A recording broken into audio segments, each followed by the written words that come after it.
know. Okay, on that note, I'm going to hand things over to our first presenter of two, Carol Rosenfeld. Carol is Senior Project Director at UNC Chapel Hill's Environmental Finance Center. So Carol, I'd like to welcome you, and you can go ahead and show your screen now. Great, thanks so much, Tess. And I'm really excited about our webinar today. So this is how to contact me if you have any questions afterwards, and we'll be sending these slides out over email, and there'll also be, or a link will be sent out over email to where you can find them on our website. So if you come up with anything months from now, feel free to send me an email or give me a call. So, okay. What are we doing here today? Well, we're going to talk about energy rebates, but before we get to that very specific topic, I want to talk a little bit about why we are even interested in energy, given that this is the focus audience for this is water systems. And so this is a pie chart showing expenses for water systems that the EPA has put together, and the EPA estimates that energy as a percentage of operating costs for drinking water systems can reach as high as 40% of overall costs. This chart shows it at 30% on average. And can I interrupt you quickly? I think you need to. Sure. I think you need to switch it to your PowerPoint. Ooh, yes, you're right. I apologize. Let's see. Why will it not let me do that?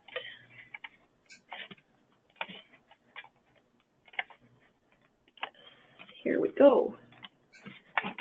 Much better. How's that? That looks awesome. I'll let you get back to it. Okay, thanks, Tess. Sorry about that. So this is the pie chart I was talking about, and you just had to use your imagination earlier.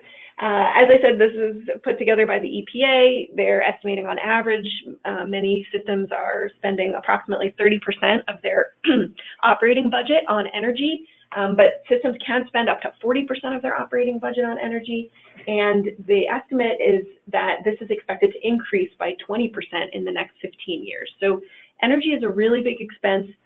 You can see personnel is a larger expense, but assuming that we have done a good job with our workforce and sizing our workforce, then energy is the operating expense that we are most likely to be able to reduce in order to reduce our costs overall.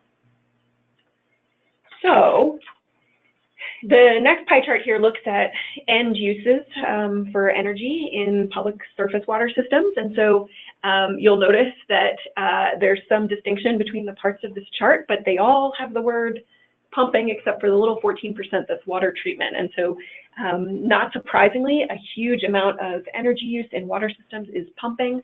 If you happen to be a gravity-fed system, this chart would look a little bit different for you. You might actually your usage for HVAC or for conditioning systems, heating and cooling, and for lighting might actually start to show up on the chart because there'd be less energy used for pumping. But for the most part, many systems are using a lot of energy for pumping.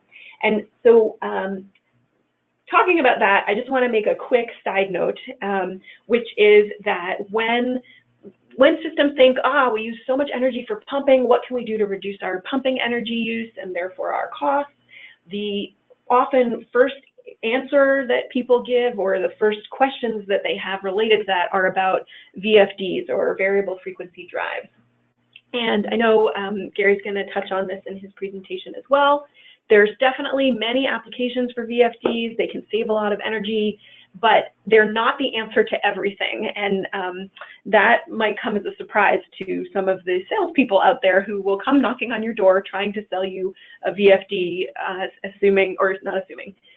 saying that it'll save you a lot of energy. And again, it is possible, but it's not for every single application. So a VFD works best in an application where you might be running a pump at different speeds at different times of day or during different seasons.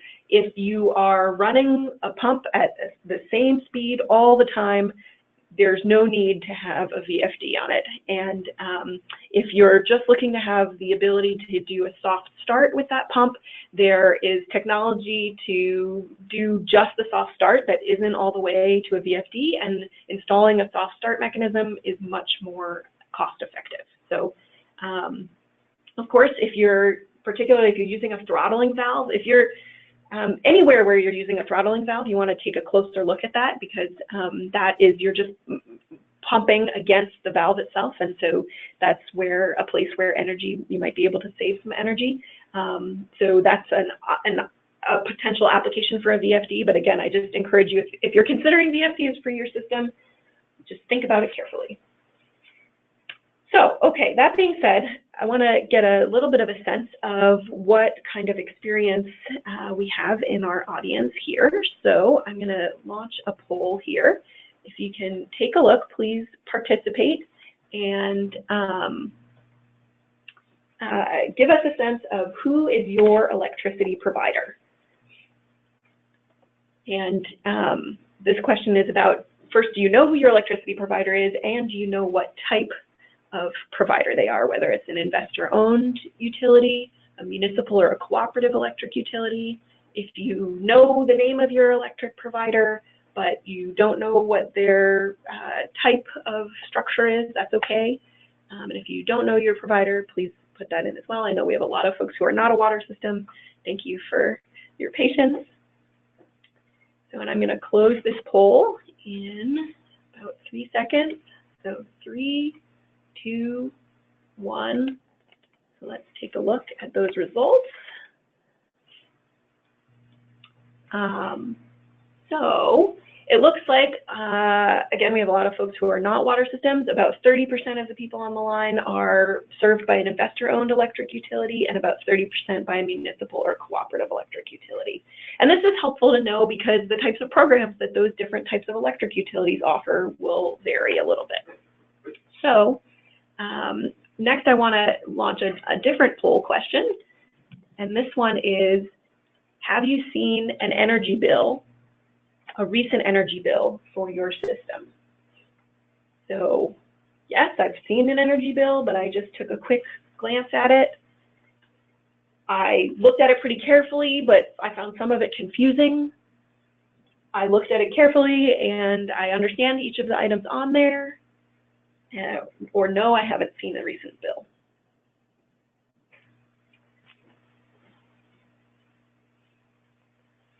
All right, and one option that we don't have on there is, someone else in my utility looked carefully at the bill, but this is the question for the folks joining us today. All right, and I'm going to go ahead and close this poll in 3, 2, 1. All right, and here are the results. So it looks like 23% of the folks we have today have not seen a recent bill. Maybe somebody else in your system has. And the remainder of the folks have looked at the bill, at the very least glanced at it, and possibly gone through it in detail. So that's very helpful to know. I'm going to say that this is a sample electricity bill for a small water system. And so ideally, someone at your system, whether it's you or someone else, is looking at the electric bill before paying it. It's always a good idea to look at your bills before paying them. And I think often we think about energy as something like, sort of like the cable bill or the internet bill we might have at home, where it's just kind of this fixed bill that comes in every month and we just pay it. And the truth is, energy is not a fixed bill. We have the ability to affect that. So it's worth taking a look at. If you're thinking that you would like to look for ways to reduce your system's energy costs, one of the first steps that you probably would want to take is collect at least 12 months of electric bills so that you can take a look at your usage over time, what it looks like season to season, and then take a closer look at the bill itself. And so, like I said, this is just an example of an electricity bill for a small water system. You can see in the top right, it says rate, and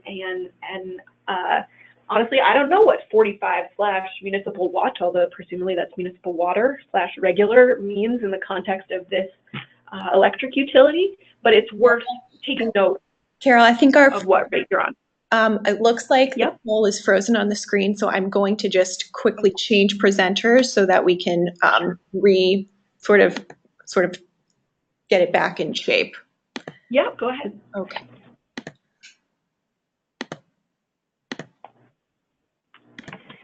Okay, and That's going to come back to you hopefully on the right screen now, Carol. Sorry about that. No problem. Let's see. How does that look? Much better. Sorry about that. Okay. Yep. So again, what I've been talking about here, even if you couldn't see the bill, is just looking at the various line items, the information that's available there, making sure that you understand it or at least know where to find more information. So thinking about what rate you're on, that's something to pay attention to and find out more information if you're not sure, either what rate you're on or how to interpret the rate you're on.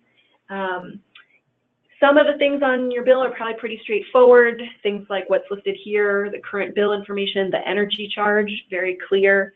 The demand charge is a charge based on how much energy you're using instantaneously at any given time. So that piece is useful to understand if you do have a demand charge. And then the grid access and franchise fee listed here, those are fixed charges. So again, it's just worth taking a look, seeing if you can understand the different pieces. And if you don't understand them, asking your account representative with your electric utility to help you better understand, because that's what you're going to need to focus on if you're going to reduce energy costs.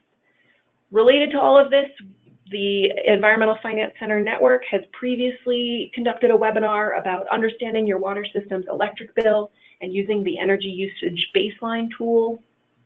It's recorded and available on our website at the web address here. And it references the energy usage baseline tool, which is also available on our website. And when you're moving forward and thinking about using this tool to determine your energy use baseline, feel free to give the network a call. We provide technical assistance, as Tess mentioned, to small water systems, and we'd be happy to help you walk through it. So, okay, once you've, let's say, given some thought to how much your baseline energy use is, and you're looking at making some improvements, let's say energy efficiency improvements, that's when thinking about energy rebates comes in, which is our focus today. So energy rebates are cash incentives for energy efficiency or renewable energy.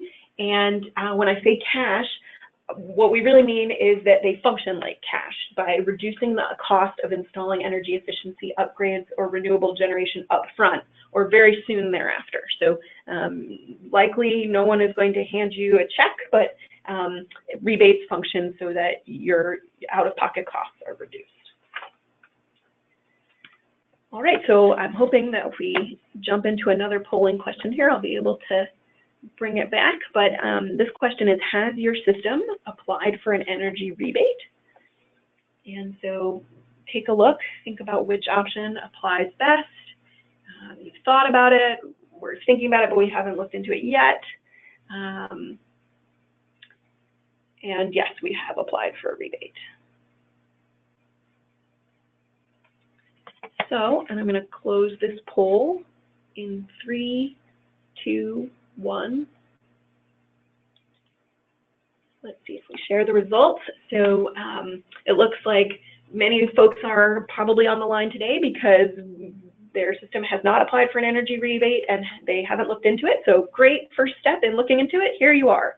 And it looks like about 10% of the audience has applied for an energy rebate and 13% have looked into it but haven't applied. And I'd say many folks fall in that category. There are a lot of different programs out there. They can sometimes be hard to understand, and it can sometimes be hard to find a program that applies to you. So that's what we're going to talk about next here. So I'm going to be walking us through a website called DSIRE, or the Database of State Incentives for Renewables and Efficiency.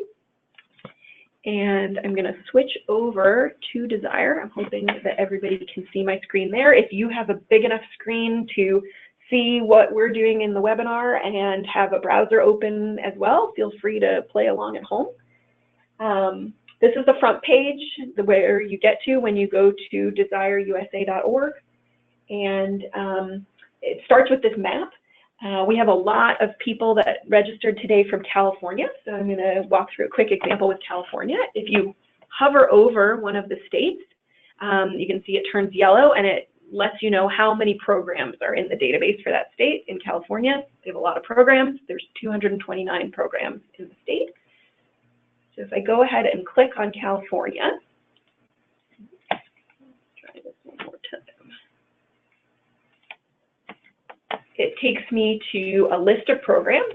Came up with 188 programs. I'll scroll down a little bit here, maybe just zoom out a little bit so we can see it a little bit better. So there's this whole long list of programs. There's a couple columns here that you can sort in order to find what you're looking for more easily.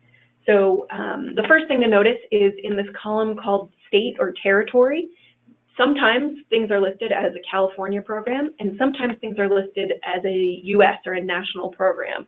And that's because the database assumes that if you're coming here to look for programs that apply to you, you want to know not just the ones that apply to you because of your particular state, but also the federal programs that are relevant. The various listings are also categorized. We're going to mainly talk about financial incentives today, but the database also includes regulatory policies as well as technical resources. They give each policy or incentive a type. And then you can also see when that policy or incentive was created and when the entry in the database was last updated. So these columns you can sort them. So if you click the arrow by state or territory, now we've got all the programs from California towards the top, and we can just look through the programs for California if we want to think about the federal programs separately. But this is still a ton of different programs to look through. This page alone has 50 entries, and there's 188 entries that we've come up with. So I do not recommend clicking through to look at 188 different programs. So let's go back to the map and see if we can look at ways to start narrowing things down a little bit. So another state that we have a lot of attendees from today is Illinois. So if I go ahead and click on Illinois, we get a similar list of programs, and again, we can see some are in Illinois, some are federal programs, but let's say you want to at least narrow it down to programs that are just offered by your particular utility. So one of the electric utilities in Illinois is called ComEd. So if I put in this search box right up here, ComEd, and it's actually updating in real time, so it's now narrowed down the list of entries to show just the programs offered by ComEd. And then now we only have 7 things to go through, so it makes it a little bit easier to find something that's going to be relevant. All right, so going back one more time to the main page, I was demonstrating before that you can search for incentives or for rebates by clicking on the map, but there's also a box up here near the top where it says zip code, and you can enter a zip code there. That can be another great way to narrow things down because this will give you just the programs that are applicable in your zip code. You should note that the way this database works, searching by zip code will pull up all of the programs that are relevant to your county. So if more than one electric utility serves your county, you may still get some information about programs that don't apply to you, but again, it really helps narrow things down. So I'm based at the University of North Carolina, Chapel Hill. So if we search by zip code for the programs that specifically apply here in Chapel Hill, I'm going to put that zip code in and hit search. And again, it comes up with a list, but now it's just specific to this zip code. It's a slightly shorter list than before in that we are only having 53 search results. But I still personally would prefer not to click through on all 53 of these to see which ones are relevant. So the whole goal of what I'm demonstrating here is to narrow things down far enough so that you can have fewer programs that you need to examine in detail to see if they can be helpful to you. So now that we've narrowed down by zip code, we need another method to narrow things down, and there's this great button on the right-hand side here where it says Apply Filter. So I'm going to click on that, and it brings up this toolbar on the right-hand side where you can filter by a variety of different things. I encourage you to play around with this. Today, we're just going to focus on filtering by technology, which is up here at the top, and filtering by eligible sector, which is the second from the bottom. So let's say you know that you're specifically looking for a rebate related to lighting. It probably makes the most sense to start with the technology filter. So if you click on technology, and then it gives you a choice of energy efficiency or renewable energy.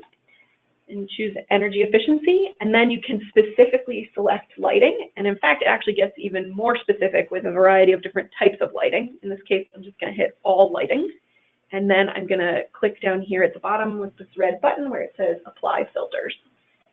And so now there's 6 different programs that apply to lighting, and you can take a closer look to try to see what might be most relevant. So one listed here is a regulatory policy, helpful but not what we're looking for.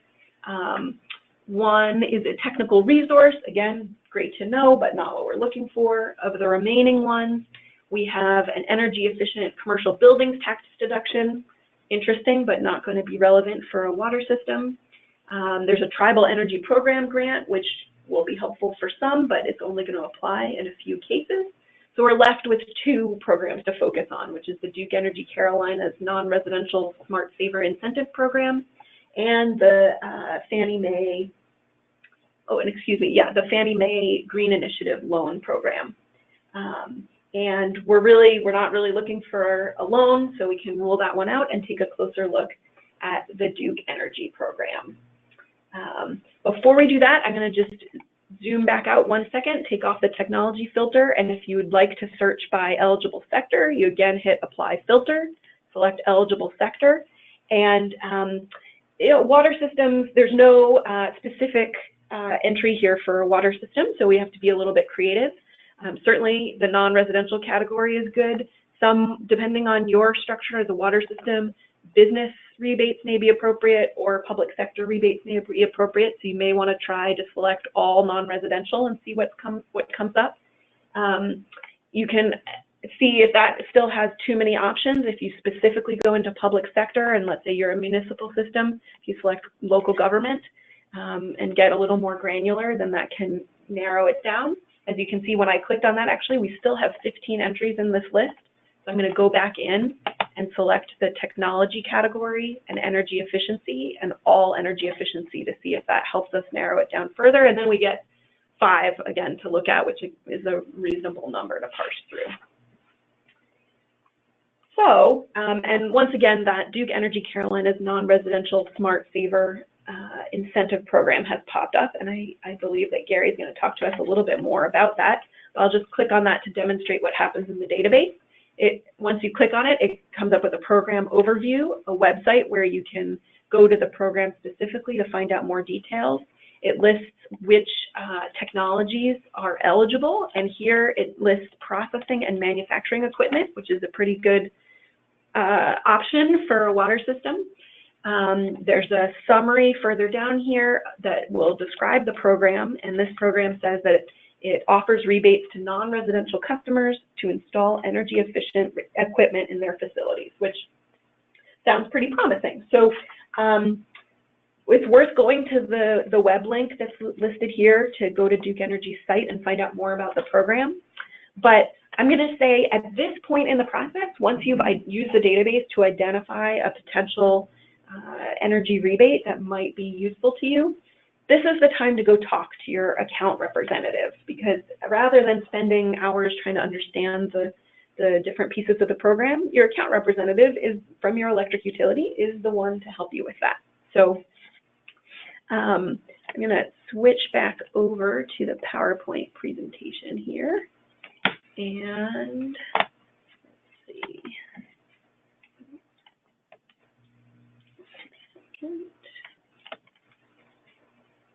So I'm recommending that you go to your account representative, but I'm wondering how many people know who their electric utility account representative is. So I'm going to launch another poll here. Take a look. Do you know who your electric utility account representative is? Maybe you actually know them yourself. Maybe you know that somebody else in your system does know who they are. Maybe you think, nope, I'm pretty sure we don't actually know who that person is. But again, this is a useful person to know who can provide you with a lot more information, especially once you're able to narrow it down and come to them with some specific questions. I'm going to close this poll in 3, 2, 1. And looking at the results, it looks like a good about 1/3 of the people on the line today, 33%, don't know who their account representative is. So if I can leave you with one action item from today, leave your desk after this webinar and go track down who is your account representative. When it comes time to build an energy use baseline and anything that you want to do looking at making your system's energy costs go down, your account representative from your electric utility is going to be a really big ally in doing that. So with that, I am going to hide these poll results and turn it over to Gary Andrews. Gary is a senior energy engineer with Duke Energy with multiple years of experience.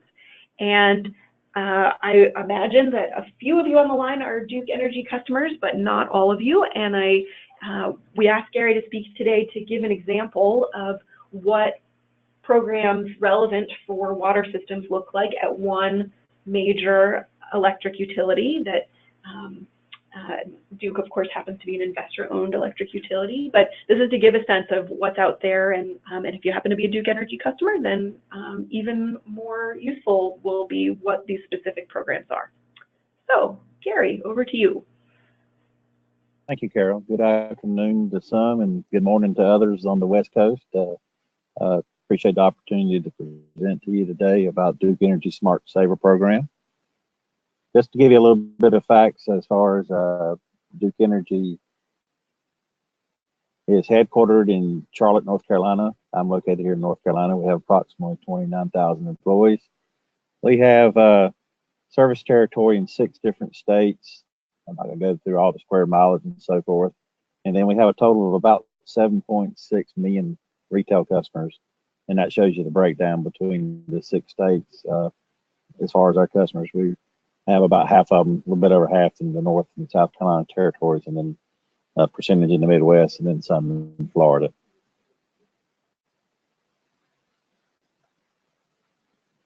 One question we often get asked by our customers is, why are you trying to encourage us to do energy efficiency? Why are you trying to encourage us to, here our business is typically selling electricity, but we're trying to encourage you to use less of our product. So that's questions we're often asked by our customers. But for you as a customer, it lowers your energy costs for years to come. It gives you money to invest back into your business.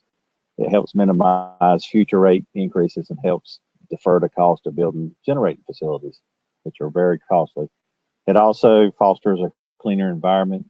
It also would provide a more comfortable, positive working, learning environment, some of the benefits of some of the energy efficiency features. And there again, it lowers market prices by, if we can get more volume of higher efficient equipment, it helps drive the market prices down. As far as with Duke Energy Smart Saver business program, who's eligible? Basically, you cannot be on a residential rate. Anybody that's not on a residential rate is eligible, with one other exception.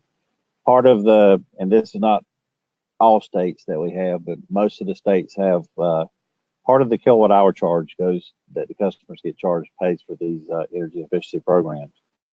But most of the states have a provision where these, at least the larger customers, industrial and in this the case of North and South Carolina, any commercial customer that uses more than 1 million kilowatt hours annually can opt out of our programs and get that not pay that energy efficiency rider that pays for these programs.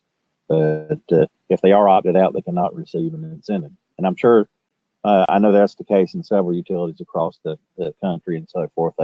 They may have this opt-out provision, so that may be something that applies to your area. As far as who's eligible to receive the rebate and incentives with our programs, either the customer or the vendor can receive the rebate. The customer has to reassign the vendor the rebate and provide documentation to do so.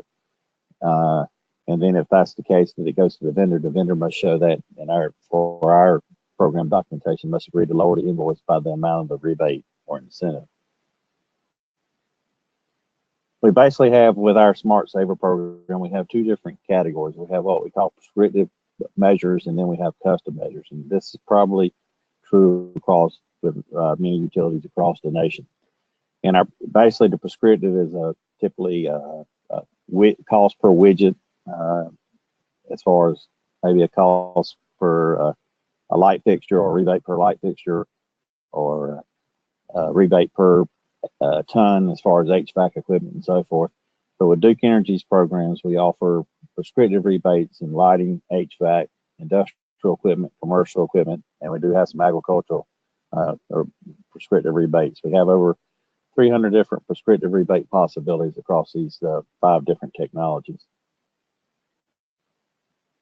Some of the requirements with our program is the equipment cannot already receive the rebate. With the prescriptive program, you can implement the measure and then submit our application. The application must be completed in full with supporting documentation. Usually some of the supporting documentation that's required is a federal W-9, usually material and labor invoices, and then spec sheets on whatever type of equipment is being installed, along with the application form that's being submitted. The application also must be submitted within 90 days of the project completion. That's hopefully to drive some action on the customer's part. We also do follow-up inspections on some of these projects, not 100%, but the customer must also be willing to consent to an installation verification to verify that whatever equipment they're applying an incentive for is truly what's there. And then with the prescriptive program, the payments received after installation. And then one criteria, the rebates in some of our states cannot exceed 75% of the equipment cost, and in one other state it's only 50% of the equipment cost. So the customer has some skin in the game as far as having to put some of their monies out, but typically it's a good decision to implement these energy efficiency measures. We also have a channel within our prescriptive program that's fairly new. It's called a Midstream channel, and I know there's several other utilities across the nation that offer something similar.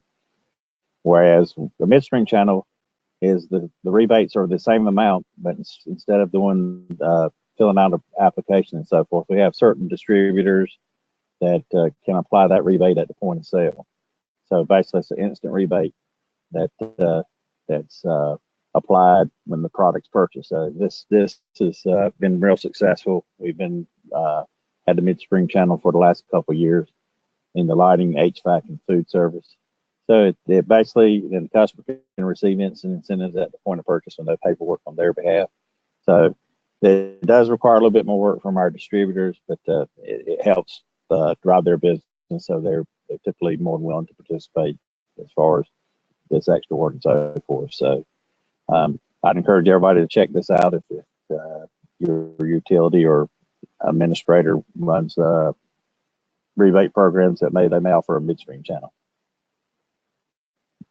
Just give you a little flavor as far as some of the prescriptive incentives that we offer. I know that with water systems, typically you may have buildings and offices that help support so the lighting is one area we see a lot of activity in, and we offer rebates for interior lamps and fixtures, exterior lamps and fixtures, high bay fixtures. We also offer de-lamping and then controls and sensors. So why upgrade lighting? Typically in most commercial buildings across the United States, the 35% of the electricity used is due to lighting. And lighting is typically the largest source of waste inside commercial buildings. So efficient lighting can also reduce the internal heat gain. So you can also reduce the building's cooling requirements if you go to a more efficient lighting system. And also a building lighting system can affect the comfort, mood, health, and safety of the occupants. So some of the newer LED product helps reduce eye fatigue. It also improves performance on visual tasks, and it may increase productivity and reduce absenteeism. So, and then lighting can also directly affect the aesthetics and the image of a building, whether it's interior or exterior. And then occupancy sensors are also effective in spaces where people move in and out frequently in unpredictable patterns. So that's something to consider if you're upgrading the lighting, to also look at the controls associated with that lighting. Also, with your buildings, you have HVAC systems that typically provide heating and cooling. So we provide rebates for high efficiency heating and cooling equipment, high efficiency chiller equipment, some upgrades to improve the existing equipment, such as some advanced controls and some maintenance and so forth.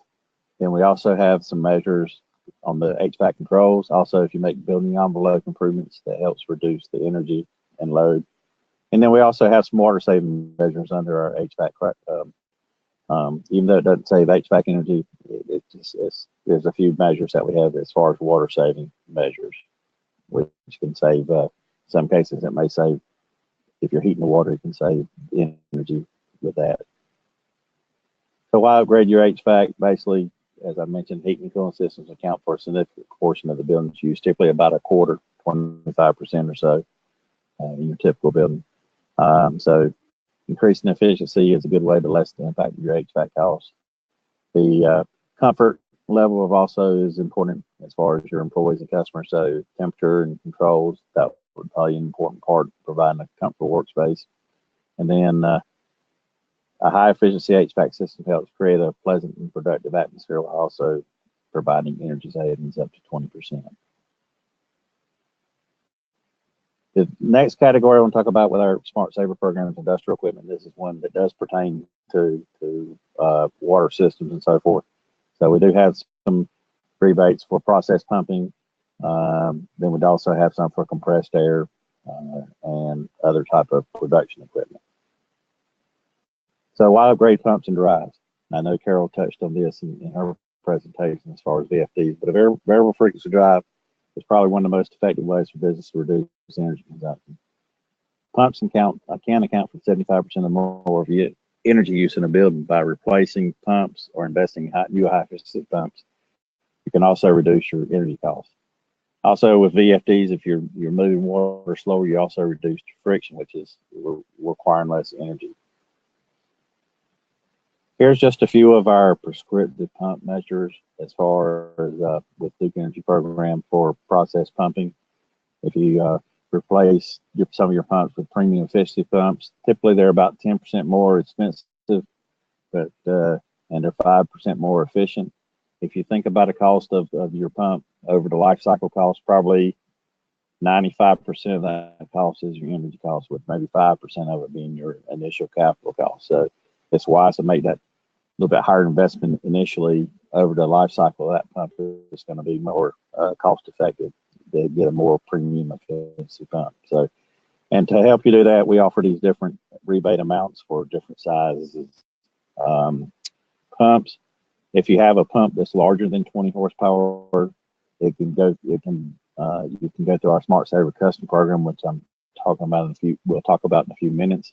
But that's just some of the rebates that we offer on pumps as far as upgrading the premium efficiency pumps, and then there's criteria at the bottom as far as some of that's required as far as additional information. As far as VFDs, the variable speed drives for process pumping, we do have prescriptive measures for 50 horsepower and under pumps. So basically it's $40 per horsepower for installing VFDs. And then that's just some of the criteria shown here as far as anything over 50 would also qualify for custom incentives. And basically VFDs, and like in our program, VFDs installed on redundant pumps, one will qualify, but the redundant pump VFD will not qualify if it's not a primary pump, and so forth. So here's just some few things as far as improving pumping efficiency that we make recommendations. You want to operate your pump as slowly as possible. You want to utilize storage to level out pumping rate, eliminate throttling while you can, fix pumps regularly and test pumps regularly. Also visual inspection of the interior. Also modify or replace impeller to match conditions, and then replace the old motors with more efficient motors. Let me shift gears a little bit and talk about our Smart Saver Custom program. If it doesn't have a prescriptive measure, we could apply for a custom incentive. So this is just some examples of some different projects that's available under the custom program: automation controls, compressed air, large variable frequency drives, unique process equipment, so forth. So it's pretty wide open. If there's not a prescriptive measure for it, you can apply with our program with the custom program. One thing that's different about our custom program, though, is you have to get pre-approval on the project before you make a purchasing commitment. So we evaluate the project before anything's done, whereas prescriptive, you can apply it after the project's installed. So it's a two-step process with the custom program. And that's probably true of a lot of the custom programs across the nation, as far as that the utility or administrator wants to get involved before you make that decision, to make sure that it's cost effective and it's going to save energy and so forth. So with our custom program, there's a submission and review process. Like I said, each application is unique and reviewed on a standalone basis. And submitting an application does not guarantee incentive, but some of the primary criteria we look at as far as when evaluating these incentives, the electric savings to you, as far as your kilowatt hour savings and then your kW demand savings. We also look at incremental project cost. You know, it could be comparing an energy efficiency option to a standard code, maybe something that we look at from an incremental standpoint. Or it could just be the full replacement cost. It could be the incremental project cost. It's going to depend on the type of project. We do evaluate the cost effectiveness, because remember, we are using ratepayers' dollars for these programs, so we do have to be cost effective when we grant these incentives. And then we also look at the technical viability of whatever project may be submitted. You know, if it's something that's a new technology, we may want a little bit more. We may want some data on the back end after the project's installed to ensure that it's performing as claimed. We also look at the measure life, as far as looking at the useful life of whatever the measure is. And then with our program, custom program, when we evaluate the energy savings and the incremental cost, and we basically look at the incremental cost minus whatever incentive and weigh that versus the energy savings. And in that case, the payback must be greater than 1 year to be eligible. You know, we figure if it's a payback less than 1 year, it's already attractive enough to you as a customer that you shouldn't have to have an incentive to implement. You should probably be implementing without the incentive, because we're using ratepayer dollars. And there again, the incentive cannot exceed the incremental cost of 75%. 75% of the incremental cost in the Carolinas, or out in Kentucky, or 50% in Indiana.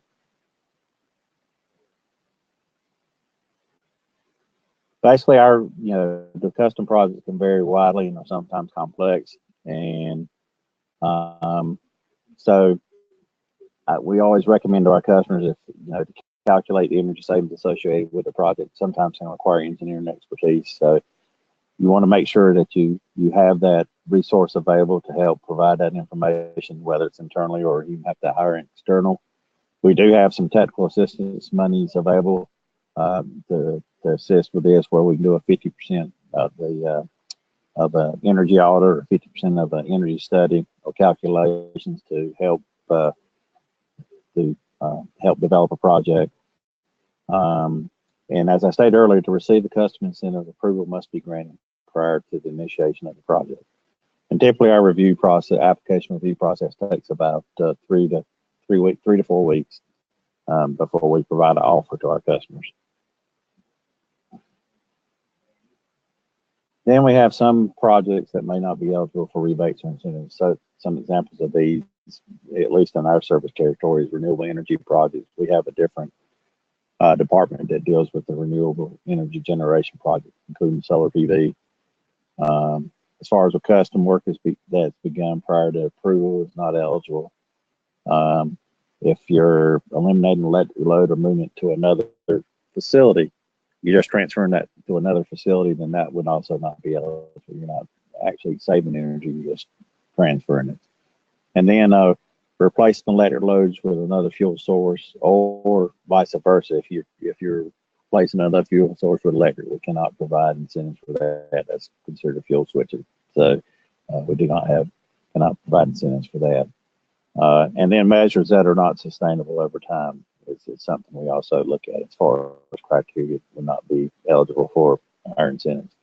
With our custom incentive program, our incentive structure is we have a flat rate where we look at the annual energy savings and then we pay 6.5 cents per kilowatt hour and then $150 per summer KW reduced. So that's how our incentive structure is for our territories. Also, with our custom, we do have some calculation tools available that's on our website that helps calculates energy savings. Some of these, there's a lighting calculator, there's a HVAC calculator, there's a compressed air calculator, and then there's a process VFD calculator. And then we also have some worksheets that on our website that can be utilized to help calculate the annual energy savings. This is our website that would be for our Smart Saver program, and it has details on both the prescriptive and the custom program. And basically, that's all I have. Any questions? That we'll open it back up. Awesome. Thanks, Gary.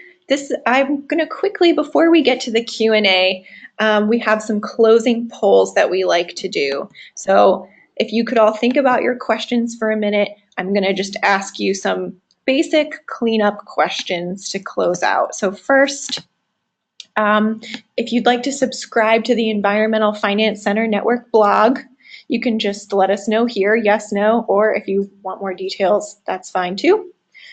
So I'm going to go ahead and let you put in your response for just a couple more seconds. And I'm going to go ahead and close this now. And secondly, one of the major services that we provide is technical assistance. So if you are a small system and you have an immediate technical assistance need, maybe it's related to energy and understanding your energy bill and going over some of your energy costs, something like that, and you want some technical assistance, we can match you up with an expert to get that done. So you can tell us here yes, no, or you'd like more details, and someone will reach out to you with a quick questionnaire to get that started for you. Okay, so I'm going to give you just another second or two to do that. All right, I'm closing this now. Thank you for putting those responses in. And I can see we're still going on questions, so I'd like to mention one more thing, which is we have an evaluation for this webinar, so I'm going to send that out to the entire audience through a chat. If you want to give us your thoughts, feel free to do that. All right, and on that note, Carol, if you have anything to add, I'll let you get started with the Q&A. Thanks so much, Tess, and thanks, Gary. That was an extremely helpful presentation. As Tess mentioned, if you have any questions, either for me or for Gary, please enter them into the question box. And Gary, I guess I was wondering if you could talk about, in your experience, some examples of water systems that you've worked with to apply for rebates under either the prescriptive rebate program or the custom program, the types of projects you've seen, and even if you haven't seen any specific water systems, just if there's been other types of industrial customers, if you could talk a little bit about relevant examples that you've seen. Okay. Yeah, I mean, a couple of examples I can think of is typically been a VFD project where you have a pump or a motor that's a fan that's designed to, you got to design it to operate at full load, but it doesn't operate at full load but for a small percentage of the time. So in that case, a VFD was installed, and it may run 10% at 100% of the load, and then the other 90% it may run 70%. In cases like that, you typically will see at least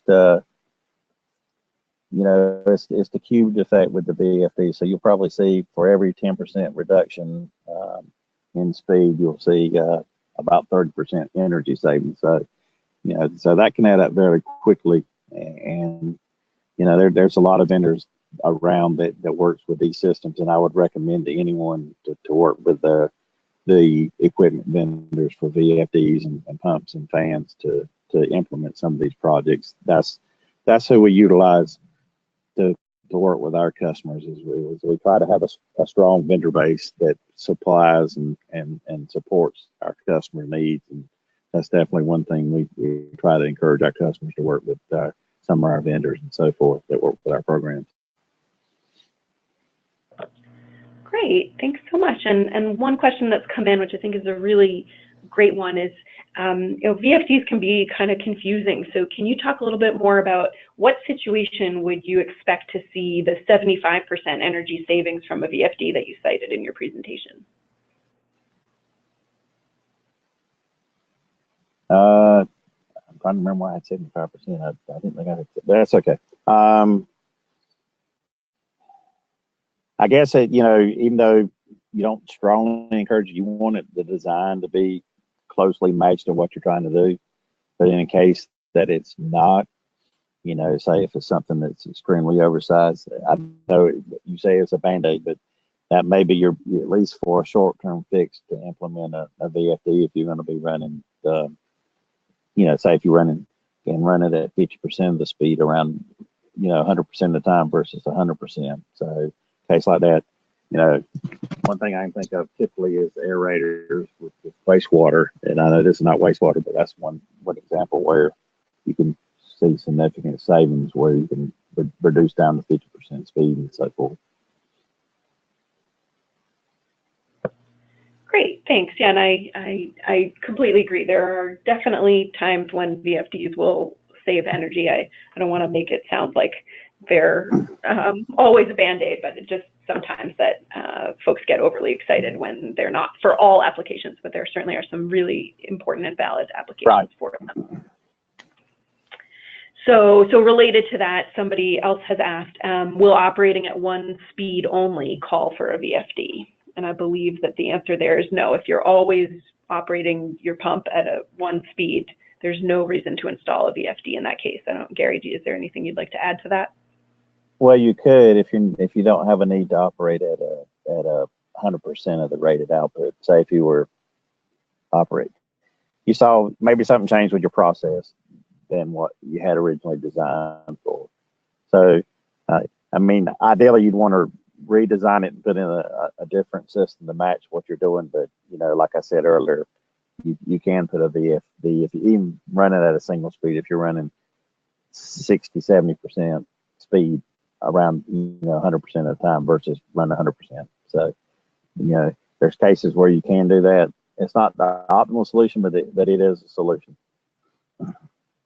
Yeah, that's a great point. Yeah, right. It's not just when you're operating at one speed, but are you operating at one speed that is your pump's optimal speed? And so if it truly is a pump, though, that only operates at one speed, replacing it with a pump that operates optimally at the speed you want to run at might be your best option. Certainly, you can install a VFD, but if you don't anticipate needing to vary the speed that pump runs at, then just going with a pump that optimally operates at that speed might be your better option. Yeah, and it could be also a situation initially you may have a system that's going to grow. Ideally, this is not the best way to do it, but you can, say you have a VFD that reduce the speed, and then as you get more requirements, you can adjust the settings on the VFD too. So there's another way to look at it. So. That's a great point, that the VFD gives you the optionality later on if you anticipate changes in your process or changes in your volume. Correct. So I think we have time for just one more question here, and this is a big one that somebody sent in, so we're certainly not going to get to all of the answer to this, but the question is, what's the best way to reduce the demand charge? So the first thing I'm going to recommend is take a look at your bill and see if you have a demand charge, because some folks do and some folks don't, depending on your utility and what rate you're on. If you do see that you have a demand charge, one of the first things that you might want to think about is, can you stagger starting up your equipment? Let's say you're going to turn on your pumps when you come in the morning. If you can stagger all that startup, that can really help to reduce your instantaneous energy usage. Similarly, if you have a storage tank, you can think about varying when you fill the storage tank based on when electricity is most in demand, which is usually during the daytime. There's sometimes a morning peak, but often usually there's an afternoon peak. Depends on your electric utility. That's another thing to check in with your account representative about. But in that case, you might want to, if you operate 24 hours, you might consider filling your storage tank during the night, if that's an option for you operationally. Obviously, all of this is contingent on what do your operations require. So I encourage you to take a look at some of the other materials on our website about energy management, which do cover a little bit more about how to reduce demand charges. And certainly, if you have further questions about that, I'd be happy to talk with folks individually over the phone or over email. And with that, it's 2 p.m., so I want to bring everything to a close. I want to thank Tess Clark so much for all of her help running the webinar, and thank you so much to Gary for being an expert and for joining us. We really appreciate it. And thank you to you all, the audience, for tuning in. And as I said, contact us if you have any further questions. Thanks so much and have a wonderful afternoon.